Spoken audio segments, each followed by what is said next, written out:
스위스의 내과 의사이자 심리학자이기도 한 폴 트루니에라고 하는 사람이 쓴 고통보다 깊은이라고 하는 아주 유명한 책이 있습니다. 영어 제목은 Creative Suffering, 창조적 고통이라고 되어 있는데요. 여러분, 창조적 고통이 뭘까요? 어떤 고통이 창조적인 고통일까요? 이게 도대체 무슨 의미지 하고 이 책을 한번 펼치면 자기도 모르게 책 속에 쑥 빨려 들어가게 되는 그런 책입니다. 이 책에 보면 이런 어떤 한 부분이 나오는데요. 고아가 세계를 지배한다 라고 하는 이야기가 잠깐 나옵니다. 고아가 세계를 지배한다. 이게 무슨 이야기일까요? 물론 이 폴 트루니에도 이렇게 되어 있는 어떤 논문을 인용하면서 이야기를 하고 있는데요. 세계사를 움직인 유명한 사람 한 300명을 뽑아가지고 그 사람의 인생을 계속 이렇게 추적해 가다 보니까 놀랍게도 그 중에 많은 사람들이 고아였다는 거예요. 엄마 아빠가 일찍 돌아가셨거나 아니면 엄마 아빠가 계시긴 했는데 거의 정서적으로 고아처럼 자랐던 그런 사람이 놀랍게도 세계 역사를 움직이는 주역들이 되었다는 그런 이야기를 그 책에서 쓰고 있습니다. 그럼 여러분, 고아로 태어나면 아니면 인생의 큰 어려움과 결핍을 경험하면 위대한 지도자가 되는 걸까요? 무조건 그렇게 되지는 않습니다. 오히려 그런 고난 속에서 정말 세상을 정화하고 막 폭력을 일삼고 그러다가 괴물이 되는 사람도 있지 않습니까? 그런 쪽으로 가는 사람도 있고, 어떤 사람은 그 고난 속에서 자기를 다듬어가면서 놀라운 지도자로 성장해 가는 사람도 있습니다. 그러니까 고난이나 고통이 무조건 훌륭한 사람을 만들어주는 게 아니라는 거죠. 고난과 고통을 어떻게 대응하는가, 그 사람이 그 고난과 고통에 어떻게 대응하는가에 따라서 그 사람 인생이 너무나 달라지게 된다는 것입니다. 오늘 우리가 읽은 이 성경 말씀에도 깊은 고난 가운데 있는 한 사람이 등장합니다. 오늘 표지에 보면 이 시를 기록한 사람은 다윗이라고 되어 있습니다. 그러니까 그는 지금 굉장히 큰 고난 가운데서 이 시를 기록하고 있는데요. 특별히 오늘 5절 말씀에 보면 이런 표현이 나옵니다. 나는 가난하고 궁핍하오니. 나는 가난하고 궁핍하오니. 이건 무슨 얘기인가 하면 이제 그는 고난의 한복판에 들어가서 자기가 누리고 있던 모든 걸 다 잃어버렸다는 거예요. 사랑하는 가족도, 안락한 잠자리도, 그리고 맛있는 음식도, 사람들의 박수와 칭찬도 다 잃어버리고 그는 이제 빈털터리가 되어서 너무나 가난하고 궁핍한 상태에 놓여져 있다는 것입니다. 그렇습니다. 사람은 이 다윗뿐만 아니라 여러분 모두도 한 번쯤은 아니면 더 자주 이런 고난 가운데서 나 이제 아무것도 없구나 라는 것을 경험해 보신 적이 있을 겁니다. 그런데 중요한 것은요, 그런 고난은 누구나 당하는 거지만 그때 제일 중요한 게 뭔가 하면 이 고난을 당할 때 내가 어디로 달려가는가, 이게 제일 중요하다는 거죠. 성도들이 달려가야 할 곳은 어디입니까? 바로 하나님 앞입니다. 그 하나님 앞에 달려간 사람은 아무리 깊은 고난에 빠져 있더라도 하나님 앞에서 놀라운 보화를 캐내게 될 것입니다. 그런데 안타깝게도 많은 사람들이 하나님께로 달려가는 대신에 엉뚱한 곳에서 위로를 받으려고 하고 그 고난을 이겨내려고 몸부림치는 걸 보게 됩니다. 좀 이렇게 설명할 수 있을 겁니다. 우리 초등학생들이 학교 수업 끝나고 학교 운동장에서 그냥 축구를 합니다. 막 계속 하다 보면 이제 배가 등가죽에 달라붙습니다. 그냥 이제 힘이 하나도 없고 빨리 가서 밥을 먹어야 할 바로 그런 시간이 옵니다. 그때 이제 막 집으로 가죠. 그 시간에 집에서 엄마는 아주 맛있고 또 영양가 높은 음식을 열심히 준비하고 있습니다. 딱 맞는 거죠. 배고픈 아들이 집에 가면 엄마가 준비한 맛있는 음식이 있는 거죠.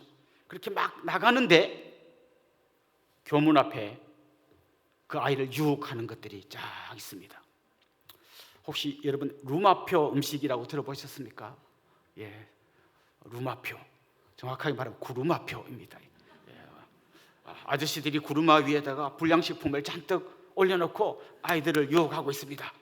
그걸 먹으면 조금 있으면 혓바닥이 새파래지는 여러분 그런 불량 음식 아시죠? 그런 걸 쫙 펴놓고 아이들을 기다립니다. 자, 지금 너무 배가 고프고 엄마가 준비한 음식을 먹으면 되는데 아이들이 그만 거기서 멈춰서서 그 루마표 불량식품을 열심히 먹습니다. 나중에는 막 입이 칼칼하고 배가 더부룩하면서 별로 배도 안 고픈 것처럼 느껴집니다. 그리고 집에 갑니다. 자기 눈앞에 엄마가 준비한 너무 귀한 음식이 있지만 그게 입에 잘 들어가지 않습니다. 이미 엉뚱한 것으로 배불러 있기 때문입니다.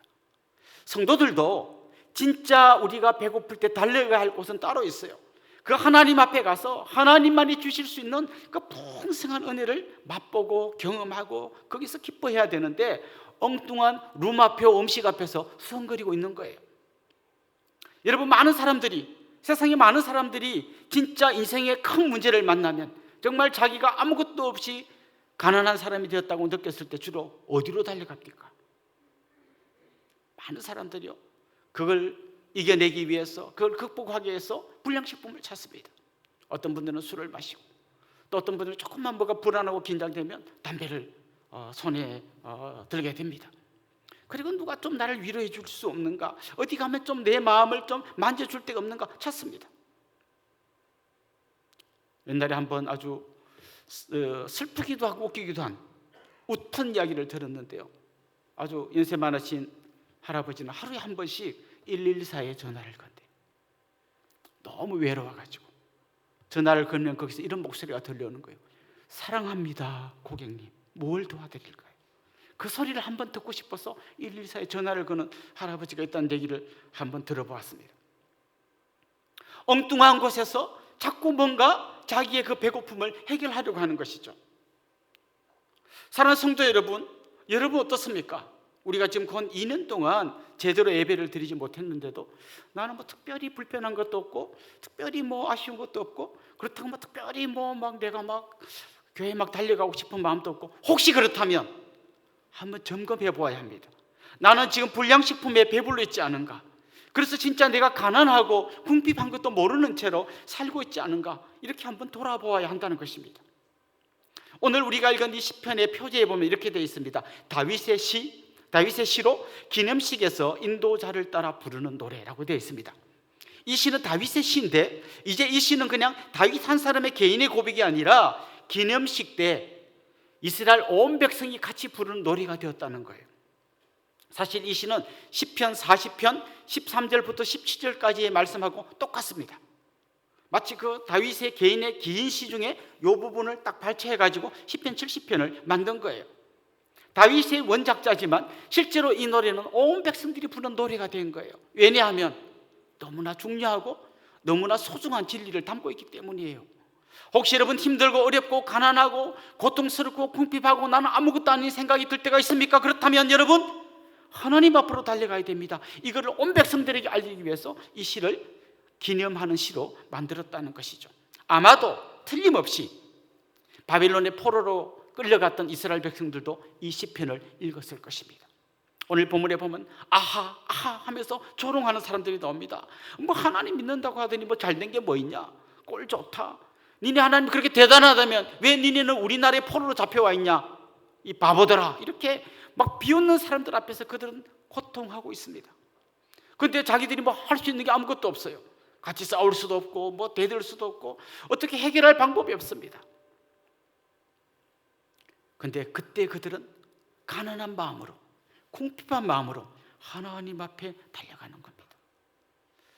저는 이 시편이 여러분에게도 똑같은 시편이 되면 좋겠어요. 여러분, 진짜 여러분이 가난함을 좀 깨닫기를 원하고요, 내가 지금 배고파 있고 궁핍하다는 것을 깨닫기를 원합니다. 그리고 그런 깨달음을 가지고 하나님 앞에 달려가기를 원합니다. 우리 찬송가 중에 이런 가사가 있죠.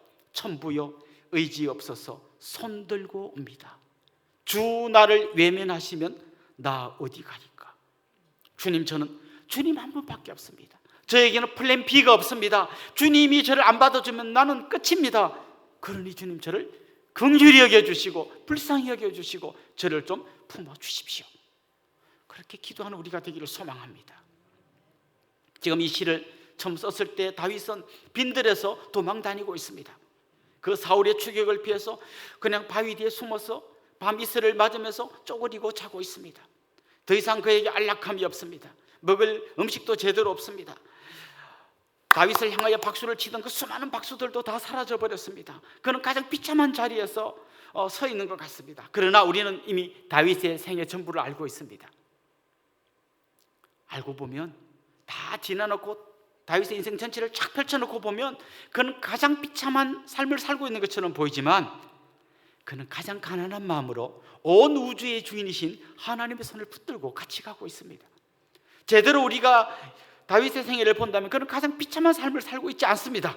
오히려 그의 인생에서 가장 비참했던 때는 언제인가 하면 궁궐에서 맛있는 음식을 먹으면서 호화로운 옷을 입고 수많은 처첩들에 둘러싸여서 모든 신하들의 절을 받고 있던 그때가 다윗에게 가장 위험한 때였어요. 전쟁이 일어났지만 자기가 직접 나갈 필요도 없습니다. 다른 장군들을 내보내고 그는 궁궐에서 아주 호의호식하며 살고 있었습니다. 그때 그는 한 여인의 치마폭에 쓰러졌습니다. 처음에는 잠깐 엿보았는데 나중에는 그의 마음을 빼앗기고 마지막에는 그의 몸을 빼앗기고 말았습니다. 우리 인생에서 가장 위험한 때는 고난의 때가 아니라 배불러 있을 때입니다. 진짜 하나님의 은혜로 배부른 것이 아니라 엉뚱한 불량식품에 배불러 있을 때, 그때가 사실은 가장 위험한 때입니다. 어쩌면 지금 가장 힘든 고난의 터널을 통과하고 있는 분들이 계실 것입니다. 쉽게 낫지 않는 질병 가운데서 신음하고 도대체 터널의 끝이 보이지 않는 그 깜깜한 터널에서 울고 있는 분들이 계실 겁니다. 그러나 여러분 기억하십시오. 아무리 힘들어도, 아무리 앞이 안 보여도 하나님의 손을 붙드는 순간 여러분은 가장 복된 자리에 서게 될 것입니다. 반대로 특별히 아쉬울 것도 없고 특별히 어려운 것도 없고 그냥 큰 문제가 없는 것처럼 보이는 여러분, 더 긴장하셔야 됩니다. 혹시 내가 불량식품에 배불러 있지 않은지, 하나님 외에 다른 것에 내 마음을 빼앗기고 있지 않은지 오히려 돌아보아야 합니다. 오늘 본문 1절 5절에 보면 다윗은 이런 표현을 씁니다. 여호와여 속히 나를 도우소서. 여호와여 지체하지 마소서. 그는 지금 하나님 앞에서 막 흔들면서 하나님 빨리요, 지금 급해요라고 이야기하고 있습니다.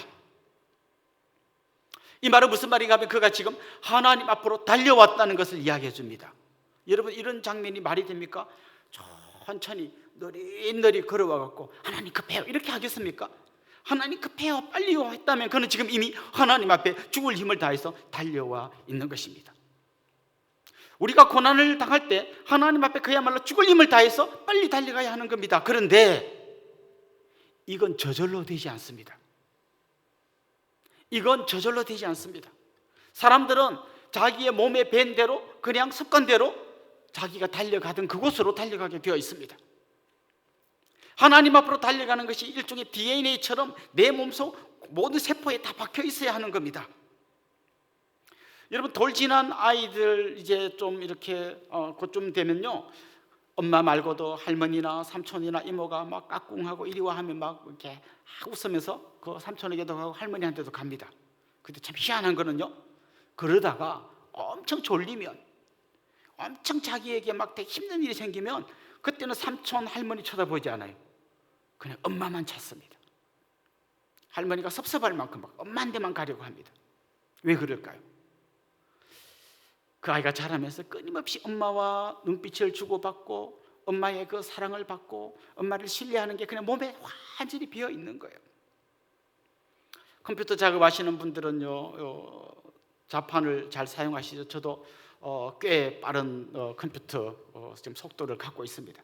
그 처음 컴퓨터를 배울 때는 어떻게 했습니까? 이런 거 할 줄 몰라요. 전부 다 일명 독수리 타법이라고 하죠. 자판을 쳐다보면서 이렇게 막 칩니다. 그러다가 이제 석 달이 되면 안 보고 막 칩니다. 지금 제가 사용하는 그 아이패드의 그 자판에는 한글이 적혀 있지 않습니다. 영어로만 되어 있습니다. 그런데 저는 하나도 안 불편합니다. 왜냐하면 손이 다 기억하고 있기 때문입니다. 여러분의 모든 세포 속에 나도 모르게 자동으로 하나님께로 달려가는 게 배어 있어야 돼요. 그렇게 되려면요, 하루아침에 되는 게 아니라 매일매일 하나님 앞에 서야 돼요. 매일 하나님 앞에 시간을 정해놓고 기도하고 매일 하나님 주시는 크든 작든 은혜를 경험하고 그 하나님과 이야기하고 교통하고 그 하나님 주신 은혜를 매일매일 경험하다 보면 그냥 그게 내 온몸에 온 세포에 다 들어와 있는 거예요. 그런 사람은 어려움이 생기면 바로 하나님 앞에 달려가게 되어 있습니다. 그런데 그게 되지 않고 다른 습관을 갖기 시작하면, 예를 들면 힘들 때마다 술이나 한잔 먹자, 또 막 갖다 붙이죠. 예수님도 포도주는 먹었잖아, 어떻게 술 먹지 말라고 하는 말은 없고 취하지 말라는 말 먹고 막 온갖 핑계를 갖다 대면서 한 번 먹었을 뿐이야. 한 번이 두 번 되고 두 번이 세 번 되고 힘들면 바로 그리 달려가는 거예요. 힘들면 바로 그리 달려가는 거예요. 힘들면 그냥 바로 한 대 피워야 돼. 막 한 달 끊었는데 막 자동으로 그냥 막 가요. 왜냐면 몸에 배웠기 때문에. 힘들면 막 뭘 또 하는 분이 있어요. 뭐 안 봐야 될 뭐 이상한 막 영상을 보는 분도 있고 힘들면 이상한 데로 달려가는 분들이 있어요. 그게 작은 습관이 내 몸에 차곡차곡 쌓이면 진짜 가난하고 궁핍하고 하나님을 찾아야 될 때 엉뚱한 데로 달려가게 되어 있다는 것입니다. 하나님께서 이스라엘 백성들을 가나안 땅에 불러들이시기 전에 먼저 광야에서 40년 동안 아주 혹독한 훈련을 시키셨어요. 그 광야가 어떤 곳입니까? 단 하루도, 단 한순간도 하나님을 바라보지 않으면 답이 안 나오는 곳이 광야예요. 오늘 내가 만나를 먹었어요. 그래서 이걸 싸갖고 집에 가서 보관하려고 하면 다 썩어버려요. 벌레가 생겨요. 내일 나가야 또 만나를 얻게 됩니다. 그럼 내일 만나를 하나님 안 내려주시면 어떻게 돼요? 바로 굶어 죽습니다. 그럼 어떻게 해야 돼요? 그냥 한순간도 단 하루도 하나님을 안 바라볼 수가 없는 거예요. 오늘도 하나님 만나 주셨네요. 감사합니다. 내일도 주실 거죠. 또 먹습니다. 어떻게 그들이 그 추위와 더위를 이겨냈습니까? 구름 기둥 불기둥으로 하나님 지켜주셨는데 하루라도 그 불기둥을 구름 기둥을 빼버리면 그들은 그 광야의 더위와 밤의 추위에 견딜 수 없게 될 것입니다. 하나님은 단 한순간도 쉬지 않고 그들의 필요를 채워주십니다. 그들이 막 생수통을 짊어지고 가는 게 아니라 아무것도 없는 메마른 들판으로 걸어가다 보면 때가 되면 하나님이 샘물을 그들에게 허락해 주시는 겁니다. 그렇게 하루하루 사는 법을 마치 천수답 농사를 짓는 사람이 하늘만 보고 농사를 짓는 것처럼 그렇게 천수답 신앙을 그들이 40년 동안 훈련받았습니다. 그리고 가나안 땅에 들어갔어요. 가나안 땅에 들어가니까 그냥 온갖 과일들이 주렁주렁 맺힙니다. 농사 지어가지고 그날 다 먹는 게 아니라 쌓아두고 창고에 두고 먹어도 되는 그런 세상이 왔습니다. 그렇게 훈련을 받았는데도 불구하고 많은 경우에 이스라엘 백성들이 하나님 대신에 엉뚱한 곳으로 달려가게 되는 걸 우리는 성경 속에서 보게 됩니다. 여러분, 주일날 예배의 자리에 늘 앉는 것을 가볍게 생각하지 마십시오. 하루에 단 10분이라도 여러분이 기도의 시간을 만드는 것을 굉장히 소중하게 생각하십시오. 너무 쉽게 술로 담배로 그냥 화난다고 소리 지르고 때려 부수고 이게 내 몸에 배이지 않도록 그냥 나에게 요만한 문제만 생겨도 작은 문제만 생겨도 하나님 앞에 여쭤보고 기도하는 걸 여러분 마음속에 습관이 되게 아예 내 삶 속에 잠기게 하십시오. 그때 여러분은 가장 어려운 순간에 위기의 순간에 하나님 앞으로 달려가게 될 것이고 그때 두 팔 벌리고 여러분을 품어주시고 여러분에게 놀라운 은혜를 베푸시는 그 하나님을 경험하게 될 줄로 믿습니다. 좀 전에 말씀드렸던 것처럼 포로기에 있었던 이스라엘 백성들은 아마 이 시편을 읽으면서 맞아요, 하나님 말고는 답이 없습니다. 지금 우리 주위에서 아하 비웃는 저 사람들 저 조롱 소리를 들으면서 우리가 할 수 있는 건 아무것도 없습니다. 그래서 우리는 하나님 앞으로 달려갑니다. 이렇게 고백했을 거예요. 제가 어렸을 때 1974년에 엑스폴로 74라는 걸 우리나라에서 했고요. 여의도 광장에 100만 명의 성도들이 모여서 그냥 기도하면서 보냈던 적이 있습니다. 그때 우리 모친이 거기에 다녀오셔서 어린 저에게 이야기를 해주셨어요. 거기서 그 아스팔트 위에서 자기들이 가지고 간 무슨 모포 침낭 하나 덮고 거기서 자면서 거기서 같이 기도하고 정말 하나님 이 민족을 불쌍히 여겨주시고 우리나라를 건져주십시오 막 기도했던 그 배고프고 가난한 마음으로 하나님께 나갔던 적이 있습니다. 이런 이야기를 들었어요. 마지막 날 밤 철야 기도를 하는데 갑자기 소나기가 쏟아졌다는 거예요. 근데 그때 그곳에 모였던 성도들이 그냥 무슨 비닐 조각 하나 뒤집어 쓰고 그 비오는 그 아스팔트 위에서 기도했다는 거예요.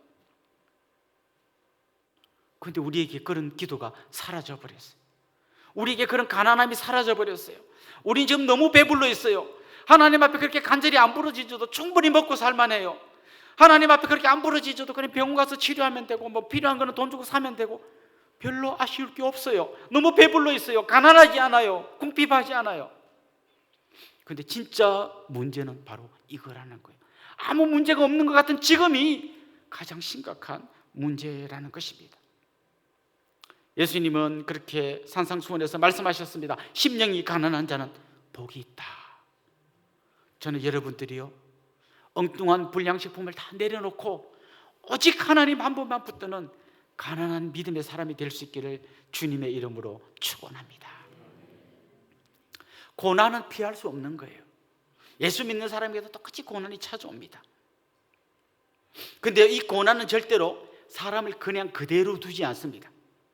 이 사람을 진짜 하나님 앞으로 나가는 놀라운 믿음의 사람으로 바꾸어 놓든지, 아니면 하나님을 멀리 떠나 이상한 사람으로 만들든지 어떻게든 변화를 시킵니다. 고난 당했는데 고난 당하기 전하고 똑같던 사람은 없어요. 이 고난 때문에 더 믿음의 사람이 되든지 완전히 하나님에서 멀어지든지 이렇게 되는 거예요. 지금 코로나가 우리를 2년 동안이나 이렇게 막 얽매고 있었는데요, 코로나 이후에 저는 성도들이 똑같이 될 거라고 생각하지 않아요. 분명히 두 가지 중에 하나가 될 겁니다. 더 간절히, 더 배고파하며 더 가난한 마음으로 하나님을 찾든지, 아니면 하나님께서 점점 멀어질 거예요. 여러분, 어떤 길로 가시겠습니까? 여러분, 어떤 길에서 여러분의 배고픔을 달래시겠습니까? 오늘 성경 우리에게 도전하고 있습니다. 우리가 달려가야 할 곳은 하나님 앞에밖에 없다라고 이야기합니다. 욥기에 보면요, 사탄이 하나님 앞에 나와서 욥을 참소하잖아요. 그때 뭐라고 합니까? 하나님, 이 욥이 믿음 좀 같아도 이거 전부 다 엉터리예요. 하나님이 워낙 욥에게 복을 주고 잘해 주시니까 이렇게 하나님 섬기는 거죠. 이거 싹 다 뺏어 보세요. 하나님 떠날 거예요. 사탄이 원하는 게 뭡니까? 고난 가운데서 욥이 하나님을 떠나는 거였어요. 그런데 욥기를 읽어보면 어떻습니까? 욥이 하나님을 떠나지 않습니다. 사실 그 욥기에 보면 욥이 막 하나님 앞에 기도하는데요, 그 중에 보면 야, 이거 좀 엉터리 기도잖아, 이런 게 되게 많아요. 예를 들면 이런 거 있습니다. 하나님 도대체 계시는 건 알겠는데 내 눈에 안 보이네요. 하나님 도대체 뭐 하고 계십니까? 막 원망하는 이야기도 나오고요. 뭐 온갖 막 하나님 앞에 뭐 불평하는 그런 이야기들이 나옵니다. 시편도 마찬가지예요. 뭐 이런 기도를 다 했나 할 만큼 막 온갖 자기 속에 있는 온갖 막 쓰레기 같은 얘기도 다 내놓습니다. 그런데 하나님은요, 그런 시를 그대로 이 성경에 들어오게 하셔요. 때로는 하나님 원망하고, 때로는 뭐 불평하고, 뭐 온갖 소리를 다 하는데도 중요한 거는요, 하나님 앞에 있는 거예요. 하나님 앞에 서서 이런 이야기도 하고 저런 이야기도 하고, 그러다가 생각을 좀 바꾸기도 하고, 그러면서 모난 부분이 깎여지기도 하고, 하여튼 하나님 앞에 서 있으면 우린 절대로 망하는 길로 가지 않습니다.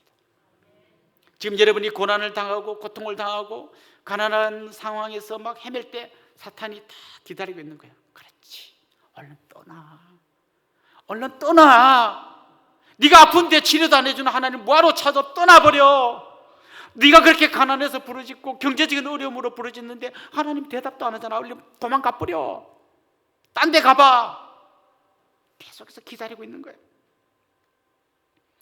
그때 성도들은 막 하나님 앞에서 고통도 하고 원망도 하고 불평도 하고 도대체 뭐 하냐고 하고 빨리 좀 도와달라고도 하지만, 그래도 하나님 앞에서 그러고 있으면 하나님이 마침내 우리에게 놀라운 은혜를 부어주신다는 거예요. 여러분이 하나님을 떠나지 않고 붙들고만 있어도 여러분 이미 사탄을 이긴 거예요. 사탄은 여러분에게 줄 수 있는 가장 치명적인 공격으로 빨리 도망가라고 속삭이지만, 그냥 하나님 앞에서 고통하고 붙들고 있다 보면 사탄은 패배하고 여러분은 마침내 놀라운 승리자가 될 줄로 믿습니다. 사실 오늘 이 시편도 가만 보면요, 하나님 빨리 좀 도와주세요 해놓고는요 끝이에요. 뭐 도와줬는지 안 도와줬는지 뭐 그 뒤에 이야기가 없어요. 그래서 어떤 분이 뭐 어쩌라고, 근데 어쩌라고가 아니에요. 이 앞에서 그가 지금 이렇게 기도하고 있다는 이 자체만으로 그는 이미 승리한 사람이에요. 그는 이미 하나님이 주실 놀라운 은혜를 받는 주인공이 된 사람이에요. 오늘 본문 1절에 보면요, 하나님 도와주세요, 건져주세요라고 기도하고요, 5절에 보면 주는 나의 도움이시요 나를 건지시는 이십니다라고 이야기합니다. 다시 말하면 그는 도움이신 분에게 도와달라고 하고요, 건져주시는 분에게 건져달라고 합니다. 한마디로 말하면 그는 번지수를 제대로 찾은 겁니다. 그 하나님 앞에서 가난하고 궁핍한 마음으로 기도하고 있는 거예요. 근데 왜 이 시편이 아까 말씀드린 대로 다윗 개인의 시편으로 끝나지 않고 온 이스라엘 백성들이 기념하는 시편으로 바뀌게 되었을까요? 4절 한번 봅시다. 이런 말씀이 나옵니다. 주를 찾는 모든 자들이 주로 말미암아 기뻐하고 즐거워하게 하시며 주의 구원을 사랑하는 자들이 항상 말하기를 하나님은 위대하시다 하게 하소서. 그는 처음에는 자기 개인의 기도를 막 하는 것처럼 보이지만 이 4절에 보면 하나님 저뿐만 아니라 진짜 주를 찾는 모든 사람들이 주로 말미암아 기뻐하게 하고 즐거워하게 해주십시오. 주의 구원을 사랑하는 모든 사람들이 항상 주님은 위대하십니다, 하나님은 위대하십니다 이렇게 고백하는 그런 세상이 되게 해달라고 기도하는 겁니다. 무슨 얘기인가 하면 지금 자기가 경험하는 세상은 뭐가 뒤집어진 세상이에요. 악이 승리하는 것처럼 보이고 진리가 패배한 것처럼 보이고 그냥 잔머리 잘 굴리고 남 잘 속이고 뒤통수 잘 치고 이런 사람들이 자꾸 앞에 서고 진짜 진실하게 살리는 사람 뒤로 밀려나는 같은 이상한 세상이라는 거예요. 그런데 다윗의 기도가 뭡니까? 하나님 이것 좀 뒤집어서 아니 좀 바로 세워주세요. 진짜 진리가 승리하고 의로운 사람이 승리하고 악한 자들은 정말 수치를 당하고 도망가는 그런 세상 만들어주세요라고 기도하는 거예요. 저는 이게 우리의 기도가 되어야 한다고 생각해요. 근데 과연 그런 날이 올까요? 사실은 이미 왔어요. 여러분 예수님을 생각해 보십시오. 예수님이 잡혀가던 그 장면을 기억해 보십시오. 죄도 없으시고 온전히 의로우신 예수님이 온갖 죄의 굴레를 뒤집어 쓰고 잡혀가십니다. 거기서 온갖 수치를 당합니다. 얼굴에 침을 뱉고 뺨을 치고 무슨 갈대로 머리를 때리고 누가 때리는지 알아맞혀보라고 놀리고 그리고 오늘 본문에 나온 것처럼 아하 선지자 알았더니 꼴 좋다, 다른 사람 구원하기 전에 너부터 구원해봐라, 온갖 조롱과 비난과 손가락질이 있었습니다. 주님은 아무 힘도 못 쓰고 십자가에 못 박혀 죽으셨어요. 악이 승리하고 진리가 패배했습니다. 더러운 것이 위에 서고 의로운 것은 바닥에 내동댕이 쳐져 버렸습니다. 가장 절망적인 상황 끝나버린 거예요. 그 악한 자들이 승리했다고 소리를 질렀습니다. 그리고 그 악한 자들의 뒤에서 음흉한 웃음을 지으면서 사탄이 자기가 이겼다고 소리치고 있었습니다. 그런데 그 악한 승리는 오래 가지 않았습니다. 주님이 이걸 확 뒤집어서 진리가 승리하게 만들었습니다. 주님께서 사탄의 머리를 밟으시고 부활하신 거예요. 완전히 뒤집어 버리신 거예요. 주님은 이미 승리하셨고 놀라운 세상을 시작하셨습니다. 자, 그러면 우리에게 질문이 생깁니다. 그런데 지금도 여전히 악이 승리하고 있고 나쁜 놈이 더 잘 되고 의로운 사람들이 핍박당하고 있지 않습니까? 완전히 회복되고 완전히 새롭게 될 그날은 주님 다시 오시는 바로 그날 완전히 회복될 거예요. 2차 대전 때 아주 유명한 전쟁이 있습니다. 노르망디 상륙작전이라고 하는 전투가 있습니다. 연합군과 독일군이 정말 자기들의 운명을 건 그 전투를 벌였습니다. 노르망디 해안으로 연합군이 상륙한 겁니다. 아마 여러분 영화 같은 데서 많이 보셨을 거예요. 그냥 그 포탄이 비오듯이 쏟아지고 수많은 사람들이 목숨을 잃었습니다. 그런데 그 전투에서 연합군이 승리했습니다. 독일은 그 전투에 패배한 이후로 완전히 주저앉아 버렸어요. 게임 끝났어요. 그런데 진짜 독일이 망한 거는 노르망디 상륙작전 그날 망한 건 아니에요. 완전히 망한 거는 히틀러가 자살하고 독일군들이 항복 문서에 서명하고 전쟁이 끝났어요. 자, 그렇다면 연합군이 노르망디 상륙작전에 승리하고 마지막에 독일 사람들이 항복 문서에 서명한 요 기간 있죠. 이겼지만 전쟁이 안 끝난 기간, 이때 독일군은 여전히 행패를 부리고 온갖 나쁜 짓을 하면서 다녔어요. 지금 우리가 사는 세상이 바로 이런 시기의 세상인 거예요. 주님께서 부활하셔서 승리를 완전히 결정적인 한 방을 먹이셨어요. 노르망디 상륙작전에 승리한 것처럼 주님께서 사탄의 머리를 밟아버리셨어요. 하지만 아직 최후 승리를 얻기까지 주님 다시 오시는 그 재림의 시간까지 우리 이 중간에 살고 있는 것입니다.